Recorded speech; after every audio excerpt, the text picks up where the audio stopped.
Thanks for watching Mufti Habib Qasimi speeches.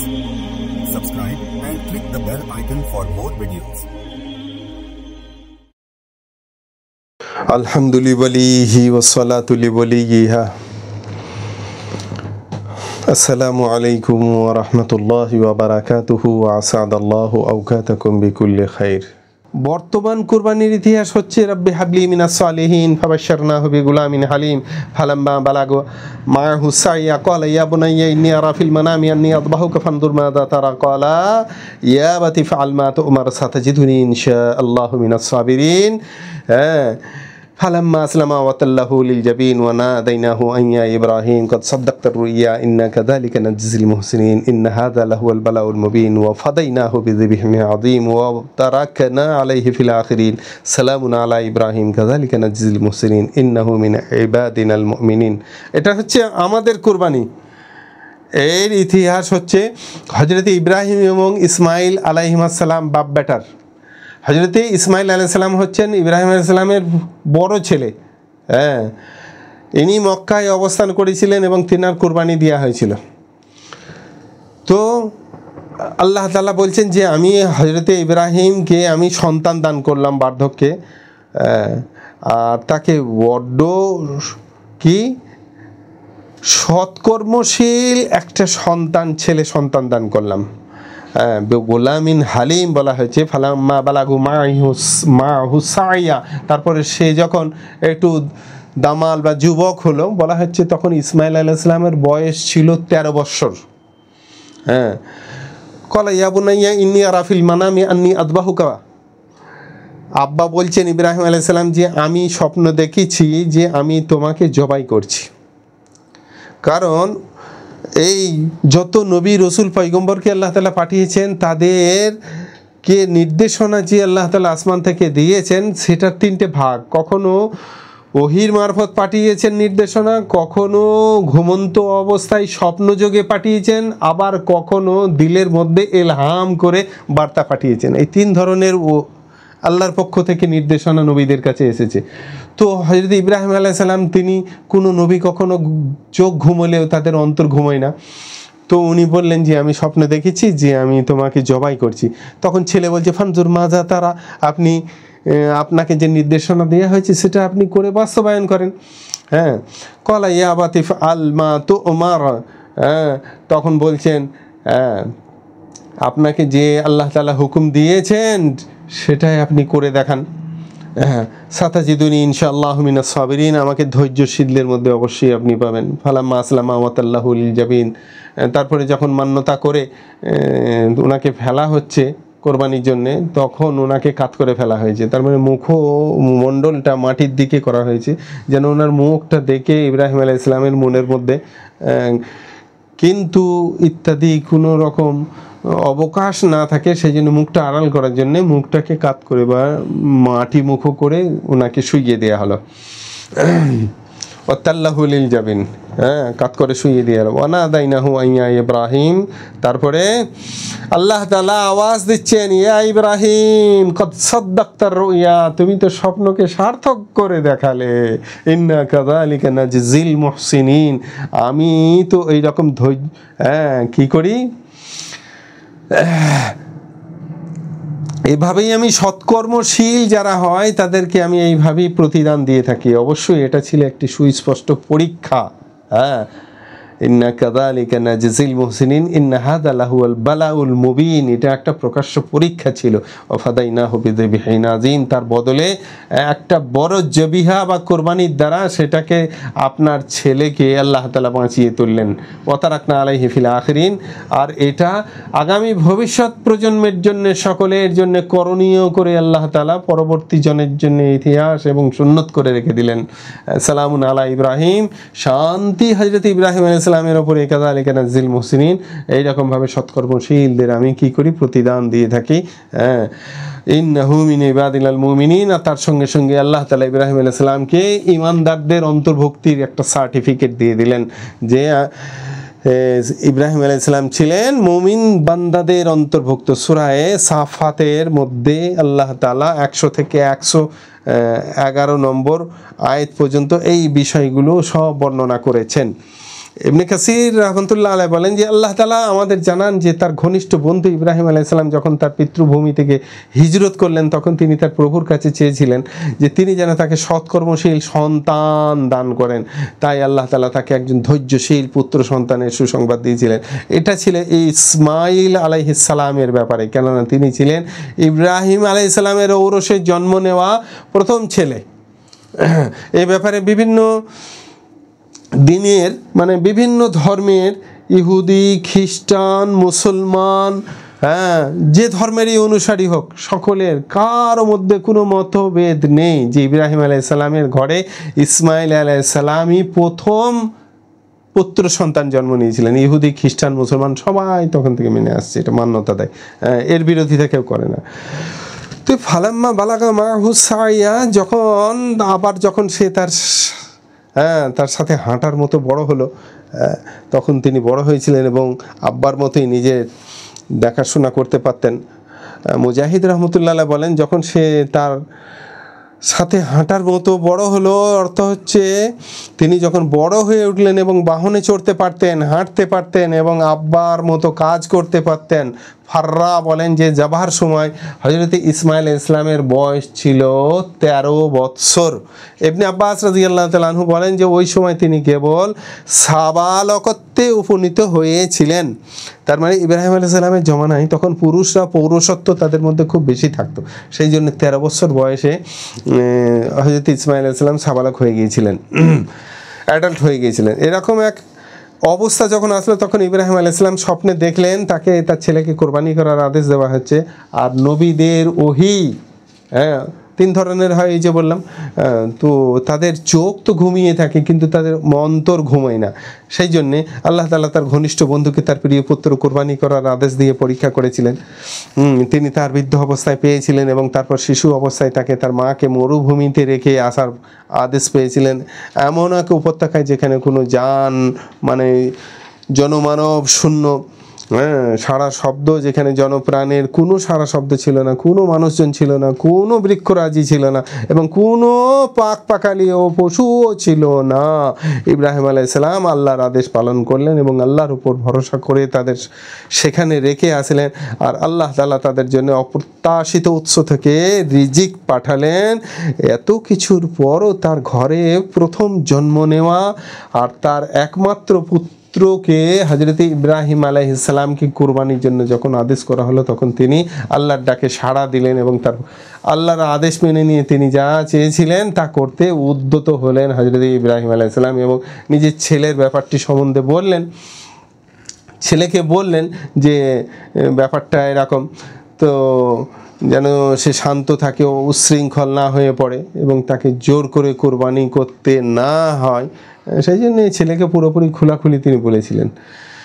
তো যাই হোক, তো আল্লাহ তাআলা বলে দিলেন কদ সাদ্দাক্তার রুইয়া, আপনি আপনার স্বপ্নকে বাস্তবায়ন করেছেন। তো এটা আল্লাহ তাআলা স্বীকার করে নিলেন। তারপরে ইন্না হাযা লাহুল বালাউল মুবিন, আর এটা ছিল একেবারে প্রকাশ্য একটা পরীক্ষা, অর্থাৎ পুরোপুরি স্পষ্ট একটা পরীক্ষা। সে পরীক্ষায় উভয়ে উত্তীর্ণ হয়েছিলেন, 2 নবী হযরত ইব্রাহিম এবং ইসমাঈল আলাইহিস সালাম দুজনাই উত্তীর্ণ হয়েছিলেন। পিতার পূর্ণ প্রস্তুতি এবং পুত্রের স্বতঃস্ফূর্ত সম্মতি ও আনুগত্যের মাধ্যমে বাপ বেটাই দুজন একদম মানে প্রথম স্তরের কামিয়াবি অর্জন করেছিলেন। ফার্স্ট, বাপও ফার্স্ট তো বেটাও ফার্স্ট। ওয়াফাদাইনাহু বিযিবহিন আযীম, আর আমি তাকে এক বড় কুরবানি দিয়ে মুক্ত করলাম। ওই ফাদাইনা মানে আল্লাহ তাআলার বিকল্পিক, ওই যে হযরতে হাবিল যে কুরবানিটা করেছিল, যে দুম্বাটা দিয়েছিল, সেই কুরবানিটা হযরত জিবরিল আলাইহিস সালাম এনে কী করলেন, সেইখানে রেখে দিলেন। ইব্রাহিম আলাইহিস সালাম নিজের ছেলেকে জবাই করার জন্য বললেন আল্লাহু আকবার, আর হযরত জিবরিল আলাইহিস সালাম সেই দুম্বাটাকে নিয়ে এসে বলছেন আল্লাহু আকবার। তাহলে দুবার আল্লাহু আকবার হলো। হযরত ইব্রাহিম আলাইহিস সালাম চালালেন কিন্তু চললো না, ছুঁড়ে ফেলে দিলেন ছুরিটা, তো পাশে গিয়ে একটা পাথরে লেগে পাথর দ্বিখণ্ডিত হলো। আর হযরতে জিবরিল আলাইহিস সালাম আল্লাহু আকবার বলে ছুরি দিয়ে দুম্বাটাকে জবাই করলেন, তাহলে দুবার আল্লাহু আকবার। তারপরে যখন ইব্রাহিম আলাইহিস সালামের কোরবানি করা সত্ত্বেও ছেলে কোরবানি হলো না, তখন উঠে হ্যাঁ, মানে জীবন্ত অবস্থায় দেখে হযরত ইব্রাহিম আলাইহিস সালাম মাথা উত্তোলন করে তখন বলছেন, আরে লা ইলাহা ইল্লাল্লাহ আল্লাহু আকবার। হ্যাঁ, তার মানে কোনো আশ্চর্যান্বিত হওয়ার কারণে যে জিনিসটা পড়তে হয় সেটা হচ্ছে তাহলিল, আল্লাহ লা ইলাহা ইল্লাল্লাহ আল্লাহু আকবার। এটা হযরত ইব্রাহিম আলাইহিস সালাম তারপরে পড়লেন। তারপরে এই দেখি এই সব ব্যাপার হচ্ছে দেখে হযরত ইসমাইল আলাইহিস সালাম উঠে তখন দেখছেন, আরে বাবা আমার জায়গায় তো একটা দুম্বা জবাই হয়ে পড়ে আছে। হ্যাঁ, উনি তখন আল্লাহ তাআলা যে তিনাকে সুরক্ষা দিলেন, প্রাণে বাঁচালেন, হ্যাঁ, এই শুকরিয়া করে তিনি তখন তিনার মুখ দিয়ে উচ্চারিত হলো আল্লাহু আকবার ওয়ালিল্লাহিল হামদ। আর এইটাকে সংযোজন করে এখন আইয়ামে তাশরিকে বা পড়া হয়ে থাকে ফজর থেকে নিয়ে 13 তারিখের আসর পর্যন্ত সংযোজন করে আল্লাহু আকবার লা ইলাহা ইল্লাল্লাহু আল্লাহু আকবার ওয়ালিল্লাহিল হামদ, এটার ইতিহাস। তো যাই হোক, তো ফিদিয়াতান আল্লাহ তাআলা কি করলেন, একটা দুম্বা জবাই করিয়ে দিয়ে তাকে বাঁচিয়ে দিলেন। এই জান্নাতে এই দুম্বাটা রেওয়ায়েতের মধ্যে এসেছে, এই ভেড়া বলে এসেছে এক জায়গায়, যে এটা 40 বছর জান্নাতে বেরিয়েছিল। ওখানে তো দুম্বা বলে পাওয়া গেছে তাফসীরে, আর এখানে ভেড়া বলে পাওয়া গেছে। হ্যাঁ, এখানে যে জান্নাতে এই দুম্বাটা 40 বছর ঘুরে বেরিয়েছে। কিছু মুফাসসিরিনদের আরও রায় রয়েছে যে দুনিয়া থেকেই সেই পশুটাকে নেওয়া হয়েছিল। যাই হোক, এই নিয়ে আমাদের বিতর্কে যাওয়া উদ্দেশ্য নাই। ইবনে আব্বাস রাদিয়াল্লাহু তাআলা আনহু থেকে এরকম বর্ণনা এসেছে যে ওই ভেড়ার শুকনো মাথা এখনও কাবা শরীফের যে নালীটার নাম কি? কাবা শরীফে হাতিমের দিকে যে পানিটা পড়ে, হ্যাঁ, যেটাকে মেজাবে রহমত বলা হয়, সেই মেজাবের রহমতের মাথায় সেই ভেড়াটার মাথাটা লাগানো আছে। এখনও গেলে, হাজিরা গেলে, হজ করতে গেলে, উমরা করতে গেলে বা আপনি সার্চ করে দেখলে সেখানে দেখতে পাবেন যে সেই মেজাবে রহমতের মধ্যে হযরত ইব্রাহিম আলাইহিস সালামের বিকল্পিক যে পশুটাকে জবাই করা হয়েছিল সেই পশুর মাথাটা আজও কাবা শরীফের মেজাবে রহমত, অর্থাৎ সেই ছাদের বৃষ্টির পানি যেটা পড়ে সেই পানিটা গড়িয়ে যে নালি দিয়ে বার হয় সেটাকে মেজাবে রহমত বলে, সেখানে আজও পর্যন্ত লাগানো, এখনও দেখলে দেখা যাবে। কোরবানির ফজিলত সম্বন্ধে আল্লাহ তাআলা বলেছেন, ওয়াজিন ফিন নাসি বিল হাজ্জি ইয়াতুকা রিজালান ওয়া আলা কুল্লি যাবিরিন ইয়াতিনা মিন কুল্লি ফাজ্জিন আমিক লিয়াশহাদু মানাফিআ লাহুম ওয়া ইয়াযকুরু ইসমাল্লাহি ফি আইয়ামিন মা'লুমাতিন আলা মা রাযাকাহুম মিন বাহিমাতিল আনাম ফাকুলু মিনহা ওয়া আতিমুল বাঈসাল ফাকির। আল্লাহ তাআলা এখানে সূরা হজের মধ্যে দু জায়গায় দু রকম বলেছেন। এখানে এক জায়গায় বলেছেন যে হজের জন্য মানুষকে আহ্বান করো, সারা পৃথিবী থেকে মানুষ আসবে, হ্যাঁ, আর ওয়াজকুর ইসমুল্লাহি ফি আইয়ামিন মালুমা, নির্দিষ্ট দিনে ওই 6, 7, 8, 9, 10 যেগুলো হজের দিন আছে সেইগুলোতে আল্লাহ তাআলার বিশেষ করে নাম নেবে। হ্যাঁ, ও রাযাকাহুম মিন বাহিমাতিল আনাম, আর আল্লাহ তাআলা তোমাকে কোরবানি করার জন্যে, দামের কোরবানি হোক বা এমনি কোরবানি হোক, যেভাবেই হোক, এগুলো বিভিন্ন মশলা, লম্বা মশলা, হজ্জে কেরান, হজ্জে তামাত্তু, হজ্জে ইফরাদ, বিভিন্ন জনের জন্য বিভিন্ন মশলা আছে। যাই হোক, কোরবানি যেটাই হোক, সেখানে আল্লাহ তাআলা বলছেন লিয়াজকুরু ইসমুল্লাহি কি আলামা রাযাকাহুম মিন বাহিমাতিল আনআম, যে তোমার যে কোরবানি সেই কোরবানিটা কি করো, ফাকুলু মিনহা ওয়া আতিমুল বাঈসাল ফাকির, তার থেকে নিজেও খাও এবং কি করো, দুস্থ অভাবগ্রস্তকেও আহার করো। আবার সূরা হজের মধ্যে অন্য জায়গায় আল্লাহ তাআলা বলেছেন যে ওয়াল বুদনা জাআলনাহা লাকুম মিন শাআইরিল্লাহি শাআইরিল্লাহি লাকুম ফিহা খায়র ফাজকুরু ইসমাল্লাহি আলাইহা সাওয়াফা ফাইযা ওয়াজাবাত জুনুবুহা ফাকুলু মিনহা ওয়া আতিমুল কানিয়া ওয়াল মু'তারা কাযালিকা সাখখারনাহা লাকুম লাআল্লাকুম তাশকুরুন। এখানে আল্লাহ তাআলা বলেছেন যে ফাকুলু মিনহা, খাও আর কি করো, হ্যাঁ, আর ওয়াতিমুল কানিয়া ওয়াল মু'তারা, ওখানে বলেছেন ফাকুলু মিনহা ওয়াতিমুল বাঈসাল ফাকির। আর ওই সূরার মধ্যে আল্লাহ তাআলা অন্য আয়াতে বলছেন ফাকুলু মিনহা ওয়াতিমুল কানিয়া ওয়াল মু'তারা, হ্যাঁ, নিজে খাও এবং যে কিছু যাচনা করে না বা যে যাচনা করে তাকেও তুমি এমনিভাবে দাও। মানে যে ভিক্ষা হিসেবে চাইছে বা সওয়াল করছে তাকেও দাও, যে সওয়াল করছে না তোমার আত্মীয় স্বজন প্রিয়জন বন্ধু বান্ধব যে চায় না বা চাইতে সংকোচ করে তাদেরকেও দাও, নিজেও খাও। হ্যাঁ, আল্লাহ তাআলা কোরআনে পাকের মধ্যেই সব মশলা হল করে দিয়েছেন। ওয়ালিকুল্লি উম্মাতিন জাআলনা মানসাকা লিয়াযকুরু ইসমাল্লাহি আলা মা রাযাকাহুম মিন বাহিমাতিল আনআম ফাইলাকুম ইলাহুন ওয়াহিদুন ফালাহু আসলিমু ওয়া বাশশিরিল মুখবিতিন। আর এই সূরা হজের 34 নম্বর আয়াতের মধ্যে যে খুশখবরিটা আল্লাহ তাআলা দিয়েছেন যে আল্লাহর আজ্ঞাধীন থাকো, আর এই কুরবানির সুসংবাদ তো শুধুমাত্র মুখবিতিন, তাদের জন্য সুসংবাদ যারা বিনয়ী। সেই জন্য কুরবানির ক্ষেত্রে খুব সাবধানতা অবলম্বন করতে হবে। ইন্না আতাইনাকাল কাউসার ফাসাল্লি লিরাব্বিকা ওয়ানহার। আল্লাহ তাআলা সূরা কাউসারের মধ্যে 1 নম্বর 2 নম্বর আয়াতের মধ্যে বলেছেন, হ্যাঁ কি করো, আমি আপনাকে কৌসার দান করেছি, অতএব আল্লাহর উদ্দেশ্যে নামাজ পড়ুন এবং কুরবানি করুন। হ্যাঁ, আমি আপনাকে হাউজে কৌসার দান করেছি। কাল কিয়ামতের ময়দানে আল্লাহ নবী সাল্লাল্লাহু আলাইহি ওয়াসাল্লাম একটা হাউজের সামনে অবস্থান করবেন, আর সারা পৃথিবীর মানুষ নর নারী নির্বিশেষে পিপাসার তাড়নায় ছটফট করবে, গিয়ে নবীজি সাল্লাল্লাহু আলাইহি সাল্লামের সান্নিধ্যে গিয়ে হাউজে কাউসারের পানি পান করার জন্যে যখন হাজির হবে, আল্লাহ নবী যাদেরকে চাইবেন তাদেরকে নিজ হাতে কটরাতে পানি দেবেন, আর সেই কটরার পানি হাউজে কাউসারের পানি তারা সবাই পান করবেন।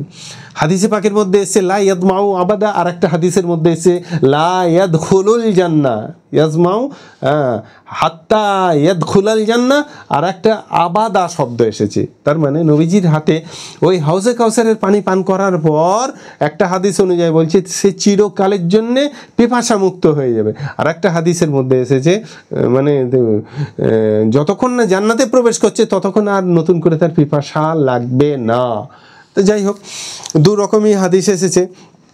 আল্লাহ তাআলা কোরআনের অন্য আয়াতে বলেছেন, রব্বি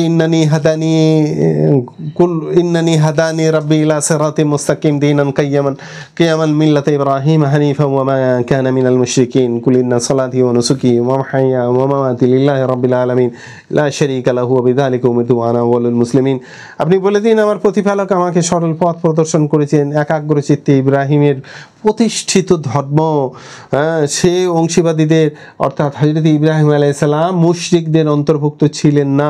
আপনি বলুন, আমার নামাজ, আমার কুরবানি, আমার জীবন, আমার মরণ সব কিছু আল্লাহর জন্যই, তার কোনো শরীক নেই। আমি তার আদিষ্ট হয়েছি এবং আমি তার প্রথম আউয়ালুল মুসলিমিন, আমি তার প্রথম আনুগত্যকারী। হাদিসের দৃষ্টিতে আয়েশা রাদিয়াল্লাহু তাআলা আনহা থেকে এসেছে, আন্না নবী সাল্লাল্লাহু আলাইহি ওয়াসাল্লাম قال মা আমিল ইবনা আদম আমালান ইয়াওমান নাহরি আহাব্বা ইলাল্লাহি মিন ইহরাকিদ দামি ওয়া ইন্নাহু লা ইয়াতি ইয়াওমাল কিয়ামাতি ফি করনিহি মা আলাইহা করনুহা ওয়া আশআরুহা ওয়া আযফারুহা ওয়া ইন্নাদ দামা লা ইয়াকাউ মিনাল্লাহি বিমাকানিন ক্বাবলা আন ইয়াকা বিল আরদি ফাতিবু বিহা নাফসা। হযরত আয়েশা রাদিয়াল্লাহু তাআলা আনহা থেকে বর্ণিত, নবী পাক সাল্লাল্লাহু আলাইহি সাল্লাম বলেছেন যে কুরবানির দিন মানুষের সব থেকে এর থেকে কোনো ভালো কাজ নেই, কোরবানি করার থেকে ওই দিনকার আর কোনো ভালো কাজ নেই। সে কি করতে পারে? আল্লাহর নিকট রক্ত প্রবাহিত করতে পারে পশু জবাই করে, অর্থাৎ কোরবানি করে। আর কুরবানির পশু, সেগুলো শিং পশম, সেগুলোর খুর ইত্যাদি কিয়ামতের দিন সব আল্লাহ তাআলা সেগুলোকে জমা করবেন এবং কুরবানির পশুর রক্ত মাটিতে পড়ার পূর্বেই আল্লাহ তাআলা সেই পশুর কুরবানিকে কবুল করে নেন। তো অন্য কওমের মতো নয়, নবীজি সাল্লাল্লাহু আলাইহি সাল্লামের উম্মতের জন্য জবাই করলে মাটিতে পড়বার আগেই কুরবানি কবুল হয়ে যাবে।